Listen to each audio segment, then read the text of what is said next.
EVM पर सुनवाई करेंगे सीजेआई संजीव खन्ना।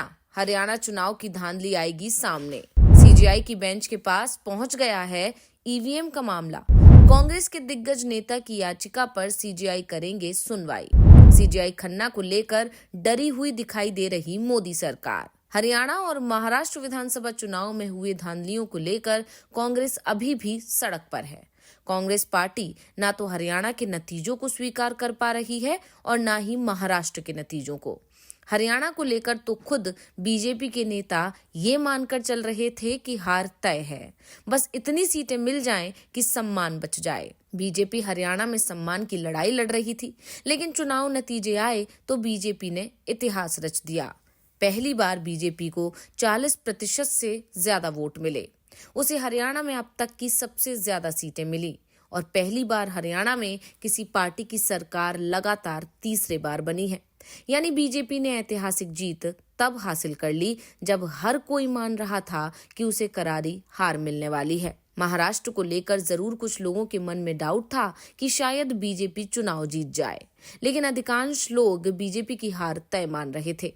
लेकिन जब चुनाव परिणाम सामने आए तो महाराष्ट्र में बीजेपी और उसके गठबंधन सहयोगियों ने जीत के पुराने सभी रिकॉर्ड्स तोड़ दिए। 80% से ज्यादा सीटें बीजेपी और उसके सहयोगियों को मिली हैं। ऐसे में सवाल वोटिंग लिस्ट पर भी उठ रहे हैं, लेकिन उससे ज्यादा सवाल ईवीएम पर उठ रहे हैं। हरियाणा चुनाव को लेकर तो याचिका पहले ही सुप्रीम कोर्ट में पहुंच चुकी थी और अब ईवीएम से जुड़ी इस याचिका पर सीजेआई संजीव खन्ना की बेंच सुनवाई करने वाली है। तो क्या है पूरा मामला, देखिए इस रिपोर्ट में। सीजेआई संजीव खन्ना की बेंच 11 फरवरी को ईवीएम मामले की सुनवाई करेगी। हरियाणा कांग्रेस के नेता करण दलाल की तरफ से सुप्रीम कोर्ट में याचिका दायर की गई थी, जिसमें ईवीएम के सत्यापन की मांग की गई थी और अब सीजेआई की इस मामले की सुनवाई करने की तैयारी में है। तो बीजेपी और चुनाव आयोग संकट में दिखाई दे रहा है, क्योंकि चुनाव आयोग ईवीएम के पूरे सत्यापन के लिए पहले भी तैयार नहीं था और आज भी तैयार नहीं है।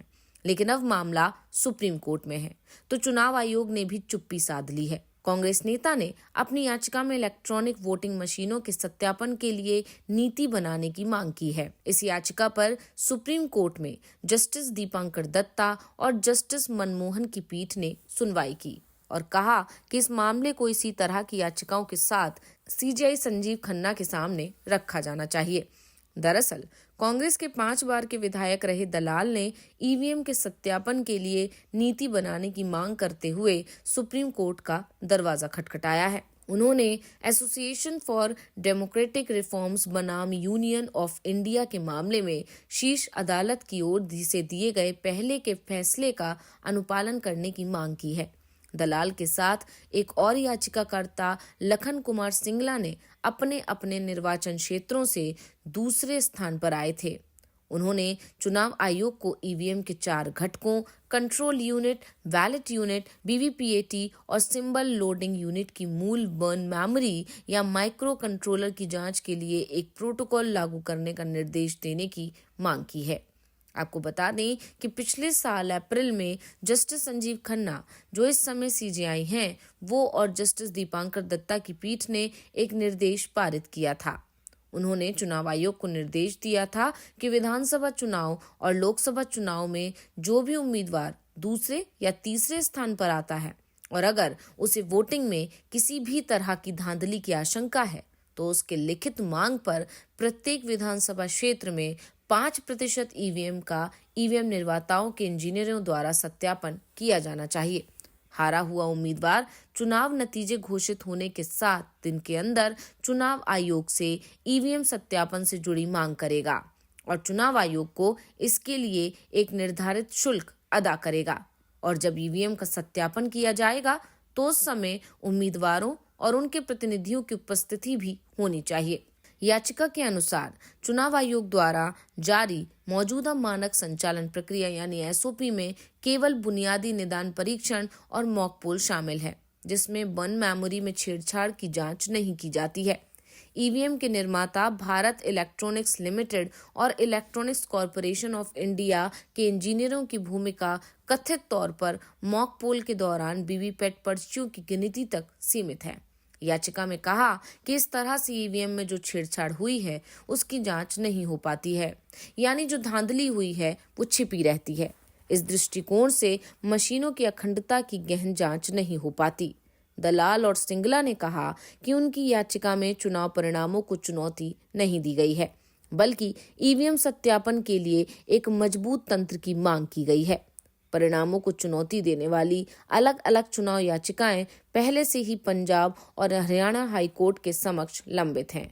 याचिकाकर्ताओं ने सुप्रीम कोर्ट से चुनाव आयोग को 8 सप्ताह के भीतर सत्यापन अभ्यास करने का निर्देश देने का आग्रह किया। याचिका में कहा गया है कि ये मामला देश में लोकतंत्र के कामकाज और देश भर में विभिन्न राज्यों में हो रहे चुनावों को प्रभावित करता है, इसलिए इस पर तत्काल और आधिकारिक पूर्व निर्णय लेने की जरूरत है।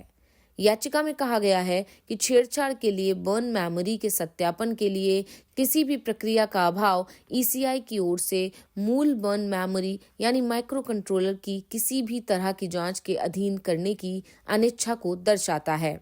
साफ है, चुनाव आयोग नहीं चाहता है कि चुनाव में किसी भी तरह की पारदर्शिता हो।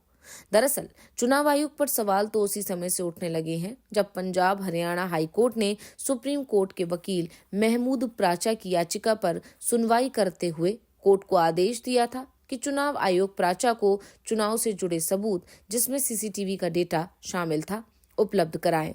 दरअसल प्राचा ने एक बूथ का सीसीटीवी का डेटा मांगा था, जिसे देने से चुनाव आयोग ने इनकार कर दिया था। और जब हाई कोर्ट ने प्राचा के पक्ष में फैसला सुनाया तो चुनाव आयोग से कहा कि वो उचित शुल्क लेकर प्राचा को सीसीटीवी का डेटा दे दें, तो चुनाव आयोग की डिमांड पर मोदी सरकार ने कानून में ही बदलाव कर दिया और इसके बाद चुनाव आयोग ने हाई कोर्ट के आदेश के बावजूद प्राचा को सीसीटीवी फुटेज देने से इनकार कर दिया। इसके बाद से ही चुनाव आयोग सवालों में घिरा हुआ दिखाई दे रहा है। लेकिन जिस तरह से अब सीजीआई संजीव खन्ना की बेंच के सामने ईवीएम से जुड़ा मामला पहुंच चुका है और हरियाणा चुनाव से जुड़ी धांधलियों के मामले में जिस तरह से हाईकोर्ट में सुनवाई तेज होने के संकेत मिल रहे हैं, उसके बाद साफ हो गया है कि चुनाव आयोग जो चुनाव में पारदर्शिता पर पर्दा डालने की कोशिश में जुटा हुआ है, उसे बड़ा झटका लगने वाला है। वैसे ईवीएम को लेकर कांग्रेस पार्टी पहले ही पूरे देश भर में आंदोलन शुरू कर चुकी है। मल्लिकार्जुन खड़गे ने तो चुनाव सुधार की ही मांग कर दी है। चुनाव आयोग पर कई सवाल खड़े हो रहे हैं। विपक्ष का दावा है कि चुनाव आयोग में बीजेपी और विपक्ष के लिए अलग अलग नियम हैं। बीजेपी के नेताओं के खिलाफ आचार संहिता उल्लंघन की कोई भी शिकायत हो, उस पर चुनाव आयोग संज्ञान नहीं लेता है, लेकिन विपक्ष के नेताओं के उन बयानों पर भी संज्ञान लिया जाता है जो तथ्यों के आधार पर दिए जाते हैं। लेकिन अब जिस तरह से ईवीएम मामले की सुनवाई संजीव खन्ना की पीठ करने वाली है, उससे बीजेपी की चिंता जरूर बढ़ती दिखाई दे रही है। तो रिपोर्ट आपको कैसी लगी, हमें कमेंट करके अपनी राय जरूर दीजिएगा। इसी के साथ वीडियो को लाइक करें, वीडियो को शेयर करें, चैनल को सब्सक्राइब करना ना भूलें।